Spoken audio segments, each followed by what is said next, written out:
जय हिंद दोस्तों, आप सभी का स्वागत है हमारे YouTube चैनल आशा क्लासेस डीएम पर। तो कैसे हैं दोस्तों? उम्मीद करता हूं आप सभी अच्छे होंगे और पढ़ाई जारी रखे होंगे। तो जैसा कि आप लोग जानते हैं कि हमारा प्राचीन भारतीय इतिहास का खंड चल रहा है और इस खंड में हमने दो वीडियो आपको दे दी है, जिसमें आपको पाषाण काल और सिंधु सभ्यता का पहला वीडियो मिल चुका है। सिंधु सभ्यता का आज दूसरा वीडियो है, जिसमें हम सीखेंगे कि किस प्रकार से सिंधु सभ्यता का विस्तार हुआ और किस प्रकार से सिंधु सभ्यता के बारे में हमें जानकारी मिलती गई।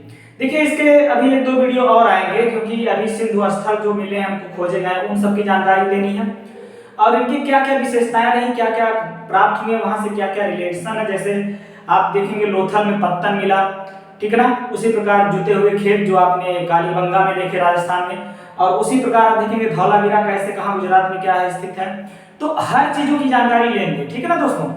लेकिन अगले वीडियो में लेंगे, एक दो वीडियो बनेंगे इसके भी और, लेकिन पूरा बेहतरीन ढंग से आपको पूरी जानकारी सिंधु सभ्यता की दे दी जाएगी दोस्तों। ठीक है दोस्तों, तो आज का तीसरा वीडियो है जो है आपका प्राचीन भारतीय इतिहास का चल रहा है। आप लोगों से बस यही कहूंगा कि बस जो रोज कहता हूं कि मेरे चैनल को ज्यादा से ज्यादा शेयर कर दीजिए, सब्सक्राइब करवाइए और बेल आइकन दबा दीजिए, ताकि जितने वीडियो मैं डालूं उसके नोटिफिकेशन आपको मिल जाए दोस्तों। ओके दोस्तों, बस इतना ही काम करना आपको है, बाकी सारी मेहनत मैं करूंगा। आपको हर प्रकार से वीडियो, हर अच्छी अच्छी बातों को लेकर आपको आऊंगा आपके समझ। ठीक है दोस्तों, तो बस आपसे निवेदन है ज्यादा से ज्यादा शेयर करिए और सब्सक्राइब करवाइए, ताकि मेरा क्लास आपको निरंतर और बेहतर मिलता जाए। थैंक यू दोस्तों। चलिएगा आज की क्लास शुरू करते हैं। सिंधु सभ्यता का विस्तार पूछा है, कहां से कहां तक हुआ है ये देखेंगे। तो इसमें जो बेसिक जानकारी है उसको पहले जान लेते हैं कि आखिर कहां से कहां तक सिंधु सभ्यता हमें मिली है, ठीक है ना।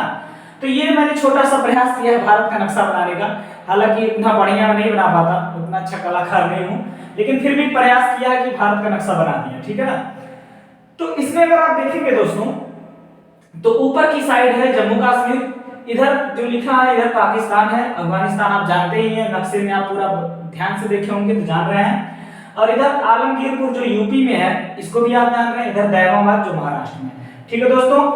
तो इसका पूछ लेता है कि सबसे उत्तरी छोर क्या है, सबसे दक्षिणी छोर क्या है, सबसे पश्चिमी छोर क्या है और सबसे पूर्वी छोर क्या है। इस प्रकार के क्वेश्चन आते हैं, ठीक है ना। और किस किस नदी से इनका संबंध रहा है इसको भी पूछ लेता है, मतलब किस नदी के तट तक इसका विस्तार रहा है, इसको भी कभी कभी पूछ लेता है दोस्तों, ठीक है ना। तो चलिए दोस्तों देखेंगे, जैसे उत्तर में सबसे कौन है, मांडा। सबसे उत्तर में जो है इसका विस्तार जो है सिंधु सभ्यता का, वो कहां तक हुआ, मांडा तक हमें साक्ष्य मिले हैं। मांडा अगर पूछे कहां स्थित है तो बता दीजिएगा जम्मू और कश्मीर में है। जम्मू कश्मीर में किस नदी के तट पे है, चिनाब नदी। आप जानते हैं एक नदी निकलती है बाड़ा लाचा दर्रे से, जिसका नाम है बाड़ा लाचा दर्रा, हिमाचल प्रदेश, वहां से चिनाब नदी। तो चिनाब नदी के ही तट पे कौन से भैया स्थान है, मांडा, जो चिनाब नदी के किनारे स्थित था और यह जम्मू कश्मीर में था। ये सबसे उत्तरी छोर है, ठीक है दोस्तों। चलिएगा सबसे पश्चिमी छोर देखेंगे, सुत कांगेडोर, ये पाकिस्तान में है। सुत कांगेडोर पाकिस्तान में बलूचिस्तान के प्रांत, जो इसका बलूचिस्तान प्रांत है वहां पर है। और यह दास्त नदी के तट पे है। किस नदी के तट पे है, वहां एक नदी बहती है जिसका नाम है दास्त, उस नदी के तट पे है सुत कांगेडोर। इधर यूपी में आएंगे, ये सबसे पश्चिमी हो गया, इधर सबसे पूर्वी होगा। तो सबसे पूर्वी जो था वो आलमगीरपुर, जो उत्तर प्रदेश में। आलमगीरपुर स्थान कहाँ है, उत्तर प्रदेश में, जो सबसे पूर्वी छोर है। और इस यहाँ पे कौन सी नदी बहती है बच्चों, हिंडन नदी। हिंडन नदी किसकी सहायक नदी है, आप जानते हैं यमुना नदी की सहायक नदी है। तो हिंडन नदी के तट पे आलमगीरपुर सबसे पूर्वी छोर सिंधु सभ्यता का यूपी में। सबसे दक्षिणी छोर अगर देखेंगे तो दाइमाबाद, या इसको दैमाबाद कहते हैं, जो महाराष्ट्र में है। यहाँ पे जो नदी है उस नदी का नाम लिख लीजिएगा दोस्तों, गोदावरी। कौन सी नदी है, गोदावरी। तो इस नदी के तट पर स्थित है ये, ठीक है ना। कहीं कहीं वैराही नदी भी दे देता है, लेकिन गोदावरी ही हम मानेंगे, क्योंकि गोदावरी तक लगभग स्तर हमें प्राप्त हो चुके हैं, ध्यान रखिएगा, ठीक है दोस्तों। तो ये तो वो बात हो गई जहां तक सिंधु सभ्यता फैली हुई है। चतुर्भुज देख लीजिए, त्रिभुजाकार में लगभग फैली। अगर इसको मैप को बनाएंगे तो त्रिभुजाकार बनेगा, लेकिन यह लगभग कुल क्षेत्रफल जो भारत है उसका लगभग 3 या 4 गुना है। क्यों? क्योंकि देखिए इसका कुल क्षेत्रफल जो अब तक ज्ञात किया गया है वह है 13 लाख वर्ग किलोमीटर। कुल क्षेत्रफल कितना है इसका, सिंधु सभ्यता का 13 लाख वर्ग किलोमीटर। ध्यान देना दोस्तों, अपने भारत का आप जानते होंगे कि,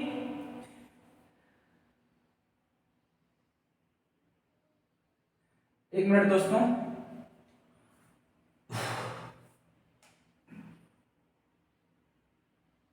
ठीक ठीक। अभी तक ज्ञात स्थानों के जो क्षेत्रफल प्राप्त हुए वो लगभग कितने प्राप्त हुए? 13 लाख वर्ग किलोमीटर, जो कि पूरब से पश्चिम का विस्तार है 1600 किलोमीटर और उत्तर से दक्षिण का विस्तार है 1400 किलोमीटर। ठीक है दोस्तों, ये विस्तार है, याद रख लीजिएगा। अगला देखिए इसके मुख्य स्थल कहां-कहां से मिले हैं, जो स्थल मिले हैं वो कहां-कहां से मिले हैं। देखिए मैं इसका अगले वीडियो में आपको जानकारी दे दूंगा कि कौन-कौन से स्थल किस-किस देश से रिलेटेड हैं और क्या-क्या उनमें विशेषताएं रही हैं। तो इसको अगले वीडियो में आपको दे दूंगा बच्चों, ओके। लेकिन अभी जो मैं दे रहा हूं आपको उतना जानिए कि मुख्य स्थल कहां-कहां मिले हैं। भारत, पाकिस्तान, अफगानिस्तान। अच्छा आप हमें एक बात बताइए, भारत हो चाहे पाकिस्तान हो चाहे अफगानिस्तान, ये तो पहले अखंड भारत में ही तो आते थे, ये तो बाद में अलग हो गए, वो अलग चीज है। लेकिन इसके पहले पूरे भारत के ही अंग होते थे ना। तो सिंधु सभ्यता का मान कहां से मिलता भैया? भारत से मिलता। तो भारत, पाकिस्तान और अफगानिस्तान। देखिए इसके जो अभी तक खोजे गए स्थल हैं उनमें से भारत में सबसे ज्यादा स्थल मिले हैं, जो कितने मिले हैं? लगभग 900। लगभग कितने स्थल मिले हैं भारत में? 900। और पाकिस्तान से लगभग 498 स्थल अभी और खोजे भी जा रहे हैं। लेकिन मैं आपको औसत मोटी-मोटी जानकारी दे रहा हूं कि भारत में 900 स्थल, पाकिस्तान में 598 स्थल। ऐसे ही अफगानिस्तान में 2 ही स्थल केवल मिले हैं दोस्तों, ठीक है। अफगानिस्तान में कितने स्थल मिले हैं? केवल 2 स्थल मिले हैं। उन दोनों का नाम यहां मैंने लिख दिया है, सोर्तुगोई और मुंडी का। जो अफगानिस्तान में स्थल मिले हैं उनका नाम है सोर्तुगोई और मुंडी का। ओके दोस्तों, चलिएगा अब आते हैं इनका नगर नियोजन, क्योंकि आपको पता है कि सिंधु सभ्यता नगरीय व्यवस्था रही है, नगरीय सभ्यता रही है, तो उसका नगर नियोजन किस प्रकार से था हम इसको जानेंगे। ओके दोस्तों, कि किस प्रकार से नगरों का विस्तार वो किए थे। तो नगर नियोजन में आपको मैंने बताया था यह एक नगरीय व्यवस्था थी जो ग्रिड पद्धति में बनी होती थी। ग्रिड पद्धति क्या होता है बच्चों? आप लोग मोबाइल चलाते होंगे तो आप लोग देखते होंगे जब ग्रिड मोड पे लगाते हो तो कुछ इस प्रकार से चित्र बन के आता है, कुछ इस प्रकार से। आपने ग्रिड मोड पे जब भी लगाया होगा कुछ इस प्रकार से संरचना आती है, मतलब व्यवस्थित एकदम रोड जाएंगे और एक दूसरे पे समकोण पे क्या करेंगे? काटेंगे। यहाँ इलाके कस्बे वगैरह बसे होंगे, यहाँ सिटी वगैरह बसे होंगे, ठीक है दोस्तों। मतलब एक पद्धति व्यवस्थित होती थी पूरा, मतलब रोड जा रहा है, रोड समकोण पे काट रहे हैं और जहां काट रहे हैं वहां चौराहे बन जा रहे हैं, चौराहे पूरा एकदम व्यवस्थित हैं, वहां पे नगर व्यवस्थित हैं। मतलब आज की तरह नहीं है कि चाहे जैसे बना के रह रहे हैं। तब ये नगरीय व्यवस्था इतनी अच्छी थी, इतनी बेहतरीन थी, दुनिया को एक उदाहरण लेना चाहिए इनसे। आज अमेरिका, जापान और लंदन जैसे जो सिटी है वो इतनी व्यवस्थित नहीं हो पाए जितनी व्यवस्थित ये लोग थे, ठीक है ना। अभी आप देखेंगे आगे कितने व्यवस्थित हैं लोग, ठीक है ना। दुर्ग एवं भवन ईंटों के बने होते थे, बहुत अच्छा ये जो क्वेश्चन आपका है। जो दुर्ग बने होते थे, जो किले वगैरह, किले क्या मतलब एक हिसाब से घर ही होता था वो, और भवन जो बनते थे, जो घर वगैरह बनते थे वो ईंटों से ही बनते थे। आज हम ईंटों से बनाते हैं, ये लोग तब ईंटों से बनाते थे, वो भी पक्की ईंटों से, पका के जैसे आजकल हम लोग बनाते हैं उस प्रकार से वो बनाते थे, ठीक है दोस्तों। चलिए ईंटों का निर्माण भी देखिए करते थे बहुत अच्छे ढंग से। एक मेजरमेंट होता था, वो मेजरमेंट क्या है? 4:2:1, मतलब लंबाई, चौड़ाई और ऊंचाई। इसको हम कह सकते हैं 4 लंबाई अगर होगी तो उसकी चौड़ाई कितनी होगी? 2 होगी और उसकी ऊंचाई कितनी होगी? 1 होगी।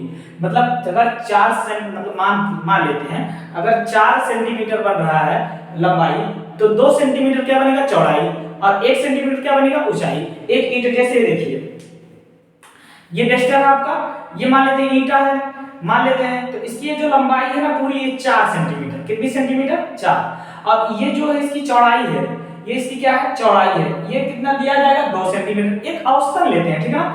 और ये जो है इसकी ऊंचाई है, ये पूरा कितना ऊंचा है? ये 1 सेंटीमीटर, ठीक है ना। तो सोचिए कितना व्यवस्थित ढंग से लोग बना रहे होंगे, कितना बेहतरीन ढंग से इनकी संरचना कर रहे होंगे, कितनी उन्नत से इनकी व्यवस्था थी, आप खुद ही सोच सकते हैं। ओके दोस्तों, तो समझ में आ गया दोस्तों ये वाला ईंट वाला व्यवस्था, ठीक है दोस्तों। चलिए शहर 2 भागों में विभाजित होते थे। शहर कितने भाग में बटे थे? 2 भाग में। 2 कौन थे? एक पूर्वी नगर था, एक पश्चिमी नगर, क्योंकि ये नगरीय व्यवस्था थी, ठीक है ना दोस्तों। पूर्वी नगर जो होता था उनकी ऊंचाई थोड़ी कम होती थी, थोड़ा मतलब ऊंचाई के कम होते थे, और वो लोग थोड़ा नीचे होते थे। जैसे पूर्वी छोर पे नीचे लोग रहते थे और वो जो पश्चिमी छोर होता था वहां ऊपर रहते थे। तो भाई जो नीचे रहता था ना वो बड़ा गरीब लोग होते थे, वो लोग गरीब होते थे, ऐसा अनुमान लगाया जाता है, ठीक है। और जो ऊंचाई पे रहते थे वो लोग क्या होते थे? अमीर लोग रहते थे, ठीक है दोस्तों। वो लोग कहाँ रहते थे? ऊंचाई पे रहते थे। और पश्चिमी नगर के लोग ऊंचाई पे रहते थे, अमीर होते थे। पूर्वी नगर के लोग ऊंचाई कम पे होते थे लेकिन गरीब होते थे, ठीक है ना। देखिए इनके मार्ग जो बने होते थे वो कच्चे ईंटों के, मतलब भवन और जो पक्के ईंटों के बनते थे, लेकिन जो मार्ग बनते थे ना, जो सड़क बनती थी वो कच्चे ईंटों से बनती थी। लेकिन ये मत सोचना वो कच्चे ईंटें कमजोर होते थे, बहुत ही मजबूत होते, आज उसके साथ मिल रहे हैं तो सोचिए तब कितना अच्छा रहा होगा, है ना दोस्तों। तो याद रखिएगा, मार्ग कच्चे ईंटों के बने होते थे और दो प्रकार के मार्ग होते थे। एक मुख्य मार्ग होता था जिसको राजमार्ग कहा जाता था, एक मुख्य मार्ग होता था जिसे हम क्या कहते थे, राजमार्ग। यहाँ मैं बता दे रहा हूँ, ये मुख्य मार्ग है, राजमार्ग है, और यह समकोण पे काटते हुए मिलेगी। यह कहाँ मिलेगी, समकोण पे काटते हुए, ठीक है ना, जो 10 मीटर चौड़ा होता था। इसकी चौड़ाई इस सड़क की कितनी होती थी, मुख्य मार्ग की 10 मीटर होती थी। और गली एक मार्ग होता था जो घरों के लिए जाया जाता था, घरों में, उसके लिए कितना 3 मीटर चौड़ाई दिया जाता था। तो दो प्रकार के मार्ग मिलते हैं, मुख्य मार्ग और गली मार्ग। मुख्य मार्ग 10 मीटर चौड़ा, गली मार्ग 3 मीटर चौड़ा। मार्ग एक दूसरे को समकोण पे काटते थे और बीच में गोल चौक। अभी मैंने बताया कि एक मार्ग इधर से आ रहा है, एक मार्ग इधर से, बीच में देखिए क्या बना दिया, चौक। शहरों में आप जाएंगे बड़े बड़े ऐसे ही बने होते हैं ना, है दोस्तों। आप कहीं और मत जाइए, अपने ही देख लीजिए, अम्बेडकर नगर में ही अकबरपुर चले जाइएगा तो वो जो देखिए बना है सरदार वल्लभ भाई पटेल जी का जो चौक, वहां पे देखिए गोल बना है ना पूरा, तो उसके आसपास से सड़कें निकल के गई हैं। तो सेम इस प्रकार यहाँ भी है, ठीक है ना, बीच में चौक बना देते थे और ये रोड निकल जाती थी। मतलब सोचिए कितने डेवलप्ड होंगे वो, जो आज हम सोच रहे हैं वो लोग तब कर रहे थे। सोचिए हम लोग कितनी महान सभ्यता में जिए।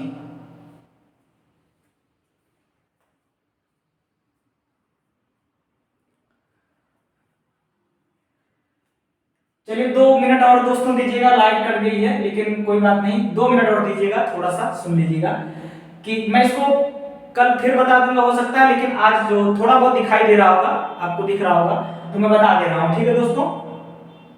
1 मिनट दोस्तों, 1 मिनट।